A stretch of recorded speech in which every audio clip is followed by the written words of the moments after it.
अगर आपको SBI clerk का मेंस क्लियर करना है तो इंग्लिश सब्जेक्ट सबसे ज़्यादा इंपॉर्टेंट सब्जेक्ट है। मैं पहले भी बता चुका हूँ, इंग्लिश को बिल्कुल भी इग्नोर नहीं कर सकते आप। इंग्लिश की प्रिपरेशन में क्या स्ट्रैटेजी रखनी है, आज से कैसे प्रिपरेशन करनी है ताकि मैक्सिमम मार्क्स आप स्कोर कर पाओ, इस वीडियो में आपको कंप्लीट स्ट्रैटेजी, कंप्लीट इंफॉर्मेशन मिल जाएगी एंड आपके सारे डाउट्स भी क्लियर हो जाएंगे। Hi, this is Ashutosh Sharma. I have cleared SBI PO and IBPS PO exam in my very first attempt. English subject की अगर हम बात करें तो जब मैंने IBPS PO का मेंस दिया था, मेरा इंग्लिश का स्कोर था 33 आउट ऑफ 40 मार्क्स, जो कि एक बहुत अच्छा स्कोर है। अगर आप इंग्लिश में इतने मार्क्स स्कोर कर लोगे तो आपके मार्क्स कट ऑफ से बहुत ज़्यादा आएंगे। IBPS PO एग्जाम में इंग्लिश का लेवल क्लर्क मेंस से थोड़ा एक लेवल ऊपर ही होता है, so it is much more tougher than SBI clerk mains. अब हम लोग बात कर लेते हैं कि क्या स्ट्रैटेजी आपको रखनी है एंड क्या वो मिसकंसेप्शंस है स्टूडेंट्स के माइंड में। एक जो मिसकंसेप्शन मैं देखता हूँ वो ये है कि हमें न्यूज़पेपर रोज पढ़ना चाहिए। आप किसी यूपीएससी आईएएस एग्जाम को देने नहीं जा रहे हो, रीडिंग करने से न्यूज़पेपर के आपके मार्क्स इंप्रूव नहीं होंगे। ये बिल्कुल ही गलत स्ट्रैटेजी है। इसकी वजह से आपका बहुत ज़्यादा प्रीशियस टाइम वेस्ट हो जाता है, जिससे आप एग्जैक्ट एग्जाम लेवल क्वेश्चंस की प्रैक्टिस कर सकते थे जिस टाइम में, उसको आपने वेस्ट कर दिया न्यूज़पेपर पढ़ने में। न्यूज़पेपर पढ़ने से आपके इंग्लिश में मार्क्स नहीं इंप्रूव होंगे बैंक के एग्जाम्स में।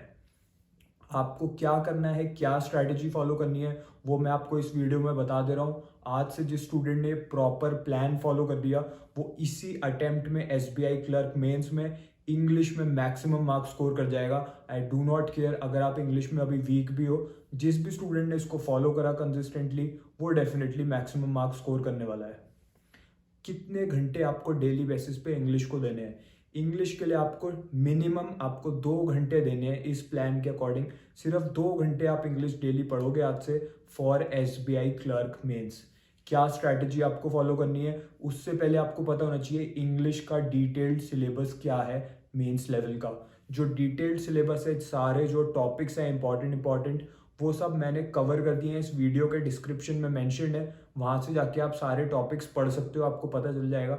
ये है डिटेल्ड सिलेबस, ताकि आप कोई भी टॉपिक मिस ना करो। अब क्या स्ट्रैटेजी फॉलो करनी है आज से? फर्स्ट थिंग, आपको एग्जाम लेवल क्वेश्चंस की प्रैक्टिस करनी है, ना कि आपको किसी मॉक टेस्ट को लगाना है। जो मॉक टेस्ट में मेंस लेवल के क्वेश्चन है एंड जो एक्चुअल आपके मेंस में क्वेश्चन आएंगे उनमें बहुत ज़्यादा डिफरेंस होने वाला है।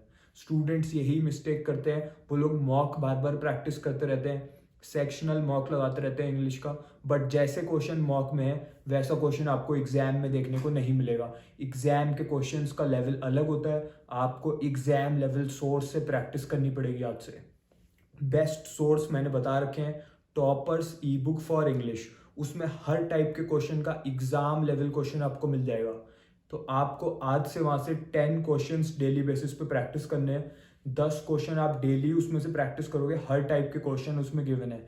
जब आप एग्जाम देने जाओगे एसबीआई क्लर्क मेंस, तब आपको पता चलेगा कि जैसे क्वेश्चन एग्जाम में पूछे गए बिल्कुल वैसे मैं प्रैक्टिस करके गया था toppers E book for English में से। मैंने खुद अपनी प्रिपरेशन के टाइम इसी ई बुक के क्वेश्चंस को बार बार प्रैक्टिस किया था।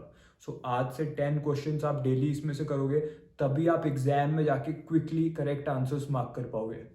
Second thing, vocabulary. आपको डेली 10 सिनोनियम 10 एंटोनियम याद करने हैं सेम ई बुक में से, toppers E book for English में से। ये हो गए आपके फर्स्ट 2 टास्क। इसके बाद क्या करना है? Reading comprehension. बिल्कुल भी इग्नोर नहीं कर सकते इस टॉपिक को। सबसे ज़्यादा क्वेश्चन जो आपके एसबीआई क्लर्क के मेंस में आएंगे वो इसी टॉपिक में से आएंगे, रीडिंग कॉम्प्रीहेंशन। मॉक टेस्ट से रीडिंग कॉम्प्रीहेंशन के सेट मत प्रैक्टिस कीजिएगा। मैंने आपको राइट स्ट्रैटेजी बता रखी है कि किस तरीके से रीडिंग कॉम्प्रीहेंशन को अप्रोच करना है। एग्जाम लेवल के क्वेश्चंस आपको आरसी की ई बुक में मिल जाएंगे, उसमें रीडिंग कॉम्प्रीहेंशन और क्लोज टेस्ट, ये जो 2 टॉपिक्स हैं जिनको सबसे ज़्यादा वेटेज मिली हुई है। किसी भी मेंस एग्जाम को देने जाओगे सबसे ज़्यादा क्वेश्चंस इन 2 टॉपिक में से आएंगे, रीडिंग कॉम्प्रीहेंशन और क्लोज टेस्ट। तो इसके क्वेश्चंस आपको आरसी की ई बुक में से प्रैक्टिस करने हैं। आज से आप डेली 5 क्वेश्चन प्रैक्टिस करोगे। 5 क्वेश्चन का मतलब 5 सेट्स। 5 सेट पढ़ोगे आप, उन्हें सॉल्व करोगे रीडिंग कॉम्प्रीहेंशन के एग्जाम लेवल के। बिल्कुल ऐसा लेवल आपको एक्चुअल मेंस एग्जाम में देखने को मिलेगा। आज आप 5 रीडिंग कॉम्प्रीहेंशन के सेट प्रैक्टिस करोगे, कल आप इसी ई बुक में से 5 क्लोज टेस्ट के सेट प्रैक्टिस करोगे एंड ऐसे आप alternately reading comprehension and cloze test practice करते हुए चलोगे। इसके बाद आपको सिर्फ और सिर्फ अपनी ग्रामर स्ट्रॉन्ग करनी है।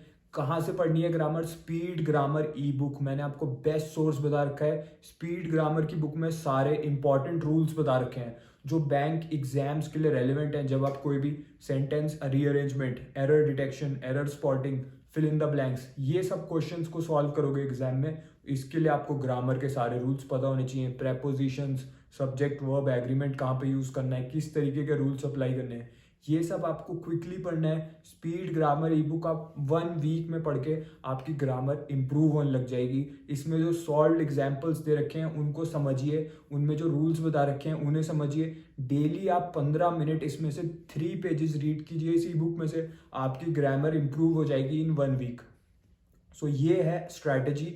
आपको 4 टास्क फॉलो करने हैं डेली बेसिस पे।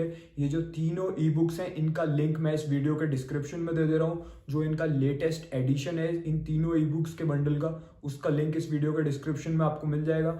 आज से आप इस स्ट्रैटेजी को फॉलो करना स्टार्ट कर दीजिए। जिस स्टूडेंट ने इसको मेरी बताई हुई स्ट्रैटेजी को स्टार्ट कर दिया आज से, वो इंग्लिश में मैक्सिमम मार्क्स स्कोर कर जाएगा इन SBI क्लर्क मेंस।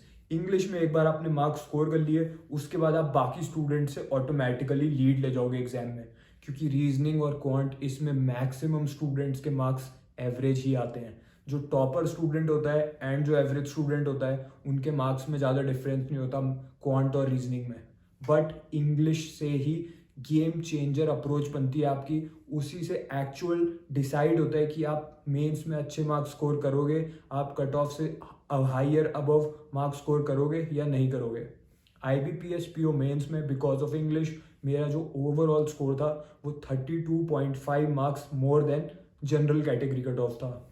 सो अगर आपको इतने ज़्यादा मार्क्स स्कोर करने हैं तो आपको ये मेरी बताई हुई स्ट्रैटेजी आज से स्टार्ट कर देनी है। मैंने खुद इसी प्लान को फॉलो करके SBI PO, IBPS PO दोनों एग्जाम्स में फाइनल सिलेक्शन लिया है। So link is given in the description. Just start this task from today if you are serious about selection.